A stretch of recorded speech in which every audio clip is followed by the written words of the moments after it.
The honeymoon is over for the Orlando Magic. Why the Magic have moved out of the rebuild phase and what that means about how we will talk about them today on Locked On Magic.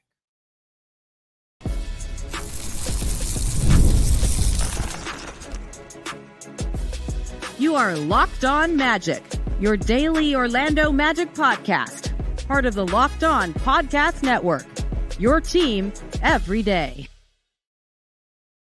And you are indeed Locked On Magic. Today is September 3rd. It will be September 4th, 2024. My name is Philip Rossman-Reich. I'm the senior writer over at OrlandoMagicDaily.com. Of course, follow me on Twitter at PhilipRR_OMD.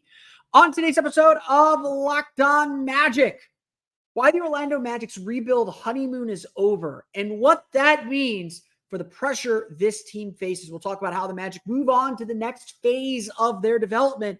Plus, what could trip the Magic up in the 2025 season? We'll get to all that coming up here in just a moment. But first, we want to thank you again for making Locked On Magic part of your day every day. No matter when you listen to us, whether it's first thing in the morning, whether it's right when we upload, we truly appreciate you making Locked On Magic part of your day every day. Remember, there's a great Locked On podcast covering every single team in the NBA. To search for Locked On and the team you're looking for, the Locked On Podcast Network. It's your team every day. Today's episode of Locked On Magic is also brought to you by FanDuel. Now through September 22nd, all FanDuel customers can bet $5 and get a 3-week free trial of NFL Sunday Ticket from YouTube and YouTube TV. Visit FanDuel.com to get started. The 2024 Orlando Magic season was all about vibes and how good those vibes were. If we could bottle up the feeling of the 2024 season and just live in that world, life would be great. Life would be so good because there is nothing more fun than watching a team figure out how to win for the first time. We saw it, frankly, in 2019 when the Orlando Magic went on that 22-9 run to sneak into the playoffs. We felt it all throughout last year. The Magic were just a fun hang. We loved being around them because there was no pressure. Yes, there were internal expectations, but at the end of the day, all of us, and I would venture to guess, even as ambitious as this team is, all of the players were just thrilled with the experience that they were getting. It did not matter to us where the Magic finished in the playoff chase, so long as they were in the series. And the fact that we got a competitive series, the fact that the Magic won games on their home floor, it was just fun. And there's no getting that feeling back. There's no going back to that innocence. Because now we know the Magic can do that. Now we know the Magic, what the Magic are capable of. Now we know that they can do more, which we'll talk about in a minute. We know that this Magic team is very serious about winning. And now the expectation is, okay, do it again. Show us that you are this team. Show us that you are a 47-win team and the 5 seed. Show us who you are. The Magic aren't going back to the rebuild honeymoon. This is the natural order of things. You start at the bottom, you struggle a little bit, you look for any positive you can, and then when you finally start putting wins together, it's so exciting. It's new. It's fresh. You're succeeding. They're winning more often than you're losing. It's a great feeling. But guess what? That isn't good enough anymore. The Magic should be saying that to themselves internally. Fans should be holding them to that higher standard. We all want the Magic to be better. Paolo Banchero has come out and frankly said it, that they expect to be among the top teams in the East, if not next year, then very, very soon. We've heard players up and down the roster continually tell us the goal is to get home court advantage. So to that extent, a 5 seed and 47 wins isn't good enough anymore. If the Magic win 47 games and end up as the 5 seed once again, Are we going to be disappointed now? This is the natural way teams grow. This is the natural way of things.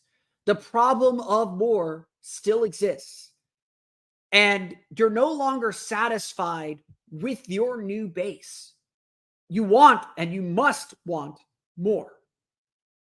And unless the Magic get to the second round next year, because we're going to sit here at this time of year next year and ask a lot of questions and ask, how do the Magic take that next step? How do the Magic get from where they are to where they want to be, wherever that is? And we are beginning to ask those questions now. It's why the questions about whether Franz is worth the max and whether that will handicap the Magic moving forward, that's why we ask those questions. It's why we ask whether Paolo Banchero can gain the efficiency that he needs to be successful. It's why we ask the question. But we got to let things play out, of course. We got to watch this team play. We got to let this team prove to us that they can do more. But undoubtedly, there is pressure now.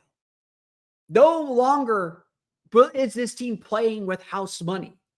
Last year, it certainly felt that way. It certainly felt like everything the Magic was doing was gravy because it was just fun to win. The 2020 Magic were in the playoff race the entire way through the season. They were hovering around 500 and in control of their own destiny. And yet, I think every single one of us would say that 2020 team was disappointing. Every single one of us would say the 2020 team did not live up to the promise of 2019, even though, and they did end up finishing the 8th seed were worse than they were record-wise, but even though they finished at about the same spot that they did the year before. Same roster, a lot of the same issues, more injuries, but all of a sudden expectation had demanded that they do more, that they take that next step up. That's what the Magic faced this year. The Magic have to do more. The Magic have to be more. They are no longer the plucky underdogs. They are a playoff team. And going back to the play-in tournament, even if it does happen on like the last day of the season, like it could have last year, that's not going to be a success. We're not going to count that as success. We're not. We're going to hold them to a higher standard. If they want to be a home court advantage team, we're going to hold them to that. And ask, what do they need to do to get there? And question whether they did enough in the offseason to prepare themselves for it. Now, I've said this throughout the course of the summer. The rebuild honeymoon is indeed over. We're no longer just happy to be winning. It's how you win and how you put those wins together and where you finish. Results matter. But this is still a rebuilding and developing team. This is still an incredibly young team. This is still, frankly, a very flawed team with a lot of gaps to fill. And so Jeff Weltman is not going to panic if the Magic falls short. It might bring some of the trades and some of the moves that we've been anticipating that he would make for a little while, that he's delayed and hemmed and hawed on. But the Magic are still looking at a 2 to 3 year window. It's certainly going to need multiple years still, barring a Paolo and Franz revolution. They're still going to need time to grow and develop. And the Magic, for their part, have built a roster that gives them that space to grow and develop.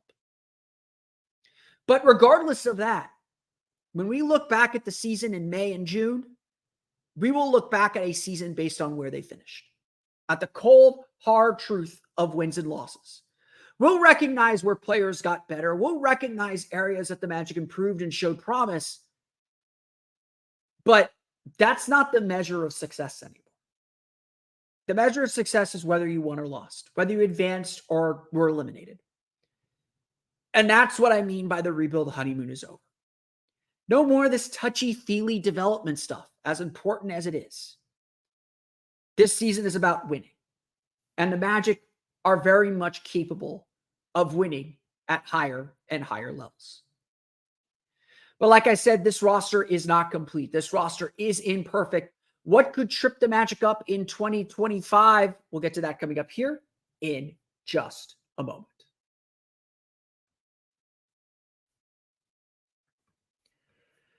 But first, it's time for a quick word from our friends over at FanDuel. You've heard us talk a lot about FanDuel, America's #1 sportsbook. Well, we have something a little different for you today. Now through September 22nd, all FanDuel customers can bet $5 and get a 3-week free trial of NFL Sunday Ticket from YouTube and YouTube TV. Then with the YouTube TV base plan, you'll be able to watch every single regular season Sunday afternoon out-of-market game. All you need is a Google account and a current form of payment, and you can cancel anytime. FanDuel is your place for everything in sports. If anything you want to wager on in sports, FanDuel has you covered. If you're looking forward to this week's NFL games, they've got the Chiefs -3 for the opening game on Thursday. The big battle between the Jaguars and Dolphins. Down in Miami, the Dolphins are -3.5. The Bucs are favored over the Washington Commanders by 3.5 for Sunday's games. If you're more of college football, they got you covered on Saturdays too.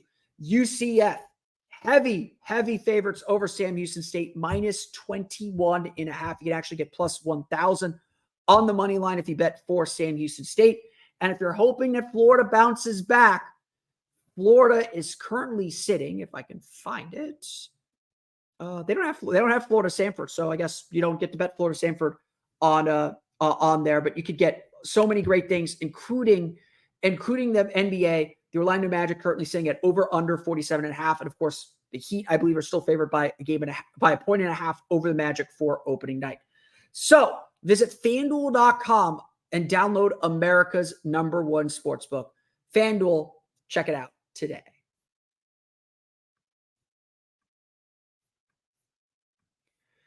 We want to thank you for making Locked On Magic your first listen of the day. For your second listen, enjoy the Locked On NBA podcast. There is no offseason in the NBA, and Locked On NBA provides daily basketball analysis from national and local experts in 30 minutes or less. No one keeps you informed and entertained as Locked On NBA. I was on Locked On NBA on Monday. Tuesday, they talked some Southeast Division. You can check out all that's going on Locked On NBA, available on YouTube or wherever you get podcasts. It's all part of Locked On Podcast Network, your team every day. I've warned you guys, when the team's losing, I am the optimist. When the team is winning, I get a little curmudgeonly. I set the bar. I tried to set the bar pretty high. And I know I've said this before, and I will say this again. I am going to try to divorce results from how we define success. I put it this way. Success is getting to the second round. The season is a success if the Magic get to the second round. The season is a failure if they miss the playoffs. I'm not going to judge success or failure on any other result until we see how the season plays out. I do think that the Magic are still a very young team. And while I think the Magic are better today than they were at the end of the season last year, I am still anticipating some struggle. I am anticipating a bit of a step back. But again, it's a positive step back. I know I just did a whole segment on how the rebuild honeymoon is over, that results matter, and results do matter. Do not get me wrong. I'm expecting the Magic to still be kind of experimenting and developing. And and so I gotta be the negative Nancy here. I gotta be the negative person here. And at least begin to wonder, what are the things that could trip the Magic up? What are the areas of concern that could keep the Magic from taking that step forward? And undoubtedly, youth is a big part of this. It's not just that Paolo Banchero is still very, very young, or Franz Wagner is still very, very young, or Jalen Suggs is being given a lot of responsibility at a very, very young age. The Magic are still led by 3 extremely young players. And while they have gotten better year over year, and have obviously put the Magic in this position where we can expect something of them, there is still a lot of work to do. And they still have a lot of growth to do. And frankly, the way the Magic built their roster this year, it wasn't to fill holes. Yes, they added shooting and defense with Kentavious Caldwell-Pope, but they didn't replace Markelle Fultz. They don't have a true playmaker or point guard on the roster. And I am a little concerned about that.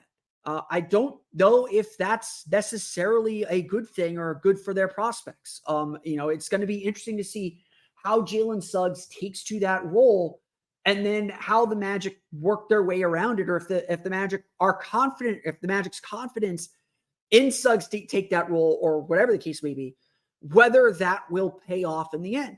I think there are legitimate questions that this team is going to be answering over the course of the season.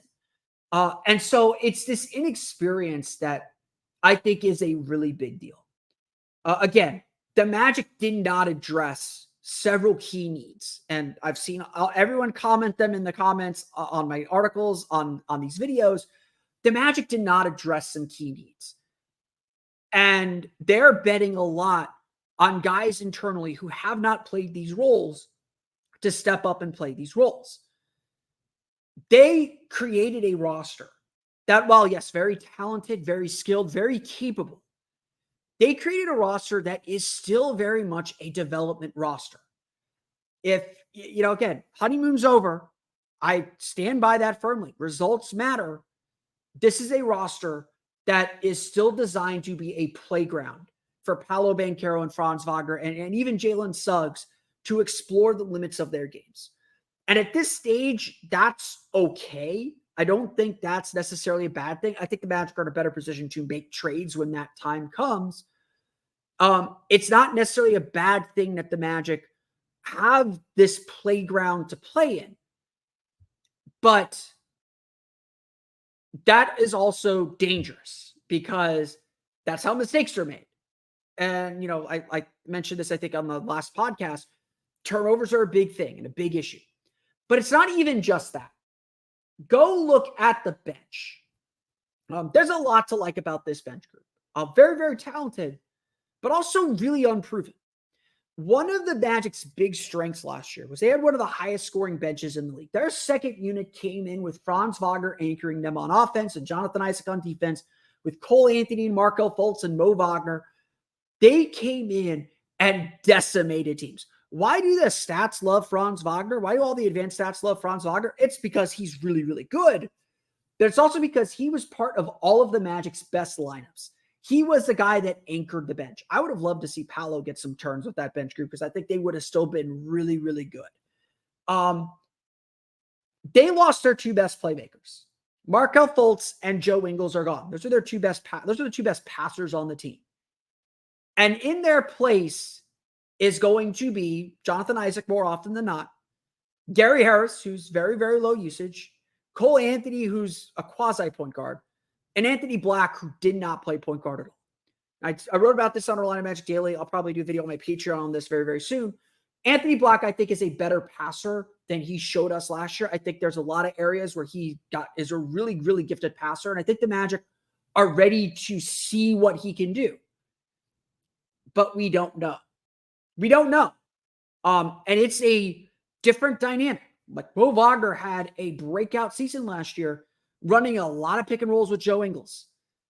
Joe Ingles is gone. Markelle Fultz is gone. That passer, that guy that hits Mo Wagner on the run, is gone. And I think that those losses in particular, while both struggled in the playoffs, and so again, maybe that's acknowledging an issue in the playoffs and trying to see what else they can do with that. I think those losses are bigger than everyone's talking about. I think that those two were very, very key players who won their minutes and were very key in very important parts. And instead, while Anthony Black is super talented, Jett Howard is super talented, Tristan DeSilva is super talented. We know what Cole Anthony can do, and that he had a rough year last year. I expect to bounce back from him. Franz Wagner, I think, is an improving playmaker, but still a little bit rough around the edges as a playmaker. I think I'm not 100% sold the Magic's bench. It's a question mark whether the Magic's bench will be as dominant as it was last year. And if the Magic lose that dominance off their bench, which extended leads, turn game 4 into a blowout, turn the start of the fourth quarter in game 6 on its head, won several games, especially that Boston game in November, won a lot of games with their effort. they'll be competitive. I'm not sitting here saying that they'll suddenly drop off the face of the earth, but I think the Magic did lose something there. And so this general lack of playmaking, and the bet that Paolo, Franz, and Suggs especially can increase their playmaking load, I think that's an underrated thing that we're not talking about. Or we are talking about, but are pushing to the side. Honestly, no question about this Magic team from top to bottom is going to be more important to answer than whether the Magic can create the same playmaking and passing and free-flowing movement. Now, again, the Magic ran essentially the same starting lineup last year. They were a positive net rating, like plus 1, 2 points. I think plus 2 points, 2.1 points or points per 100 possessions or something like that. The bench was like plus 8. And like you win by 10 points per 100 possessions, you're winning by 10, 12 points every game. That's the difference we're talking about here between playing a lot of close games and playing a lot of kind of more blowout games.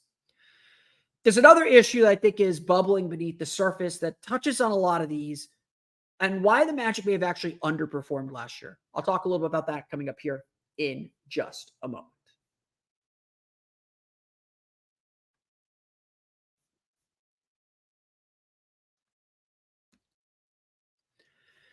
So I've hinted at this thought that I've had throughout the course of the offseason a few times here on the show, and then it's time to explore this thought. There are a lot of numbers last year that were on the high end for the Magic. And maybe we'll talk more about the clutch numbers in a little bit. Maybe I'll pull them up now. But there were some numbers that the Magic had last year that were unusual, I would say. And stuff that you hope they can maintain, like losing only 7 games to opponents under 500. That's why the Magic got away without winning a lot of big games, without winning and defeating a lot of big opponents. They took care of their business against the bad teams. Of course, everyone shouts and screams they lost to Charlotte in the last 2 weeks of the season. They lost to Houston in the last week of the season. Yes, the margins are very, very narrow. All of those wins matter, and the Magic lost 2 big ones late.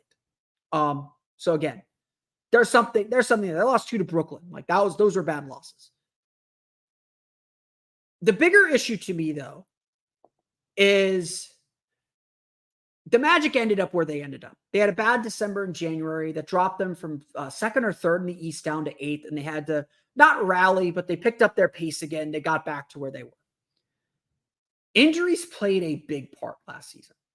Whether it was the Markelle Fultz, Wendell Carter injuries early in the year, being down 2 starters really from the start of the year, which again, they weathered.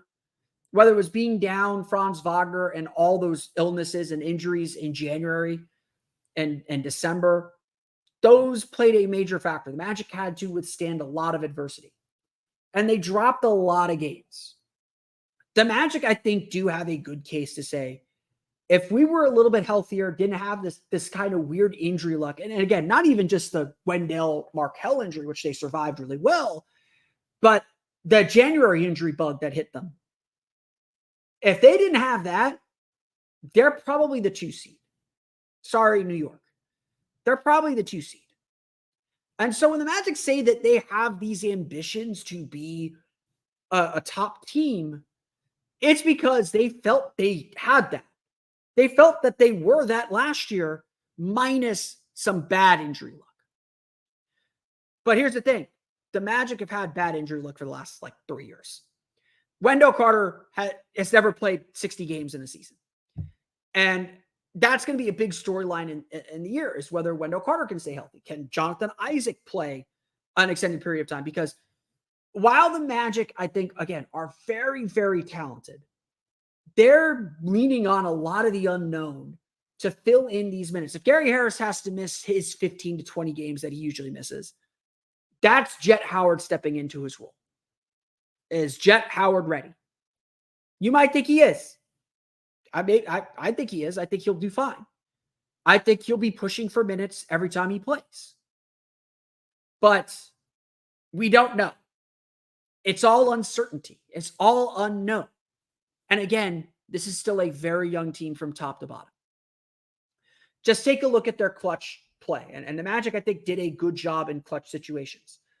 Last year, the Magic had a winning record in clutch situations.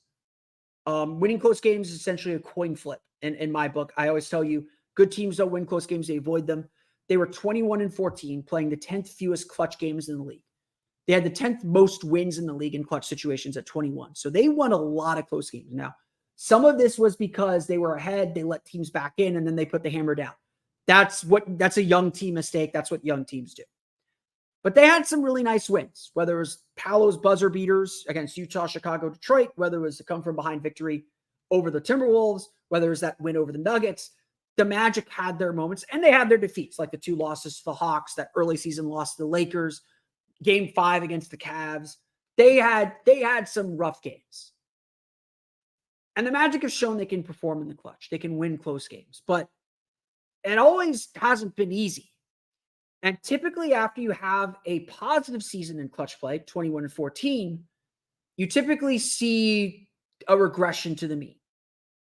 It would not surprise me if the Magic are 17-18 in clutch situations this year. And again, those games, assuming they play that few clutch games again, all of those games, just losing those 4 games is humongous with how narrow the margins are going to be. We're going to feel every tight loss doubly because of how tight the standings are going to be. And again, like, you could see how easy it's going to be for the Magic to climb to 2. You go 21-17, or let's say they go 22-16 or 24-15 in clutch situations. I can't add, sorry. Let's say they have another really good clutch record.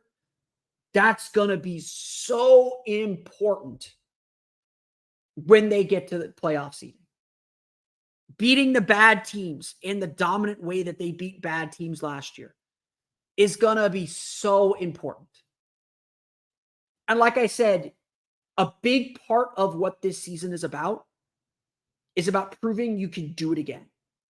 Can you go 28-7 or whatever it was against teams with losing records like you did last year?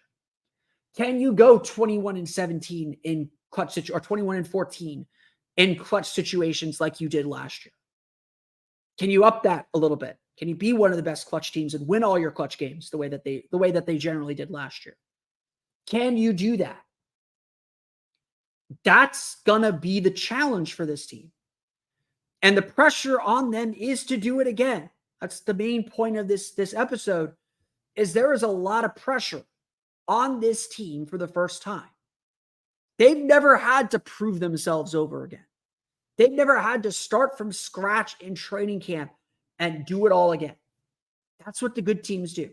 Boston's been to the conference finals every year, it seems, for the last decade, because they've consistently proven they can do it again and again and again. We don't think Miami's dead because Miami proves they can do it again over and over and over again. Milwaukee, Philadelphia, they do it every single year. The Magic haven't. And so the pressure on this season is to do it all again, to be the same team you were last year, all the advantages that you had last year and cleaning up your disadvantages. And this is a young team. Just like last year they were winning for the first time, this year they're dealing with that pressure, that desire and ambition to do more, while still having to learn they have to do all that work over again. It's not going to be easy. And the impressive thing will be if they are able to do it all again. But that's what's going to trip them up. That's what's going to be the challenge of the season. And the Magic have their work cut out for them here, coming up in a couple weeks when training camp begins. That's the truth of it. And they're going to feel every single one of these losses. They're going to feel this pressure to meet last year's standard and exceed it. And it's not going to be easy. I just want y'all to know it's not going to be easy. I want to thank you all again for listening to today's episode of Locked On Magic. Of course, find me on Twitter at PhilipRR_OMD. Subscribe to the podcast and Apple Podcasts, Stitcher, TuneIn, Himalaya, Google Play, Spotify, Odyssey, and all of them still podcasts to your podcast-enabled listening device for the latest on the Orlando Magic. Be sure to check out OrlandoMagicDaily.com. You, of course, find us on Twitter at OMagicDaily. And for even more Orlando Magic content, be sure to check out my Patreon page, the Orlando Magic Hub, at patreon.com/Orlando Magic Hub. As always, thank you for your support. Now that you're done listening to me, be sure to check out the Locked On NBA podcast, where the season never ends, providing national expertise with a local perspective. You can find the link to Locked On NBA in the description below, so you don't need to search. It's all part of Locked On Podcast Network, your team every day. We've got some fun stuff planned for you for the rest of the week. We're still going 3 days a week here for another week or so, but we got some fun stuff. We'll start looking ahead to the NBA season with a little bit more detail. Plus, player evaluation, player profiles, or player outlooks are coming starting next week. So we'll dive into what to expect from individual players on the Orlando Magic and so much more. I want to thank you for staying with us here in the offseason. Almost to the end here. You can see that light at the end of the tunnel. We will chat more Orlando Magic all the way up until training camp begins. And then, of course, when training camp begins, we are in the muck getting ready for the season. But until then, for Orlando Magic Daily and Locked On Magic, this has been Philip Rossman-Reich. We'll see you all again next time for another episode of Locked On Magic.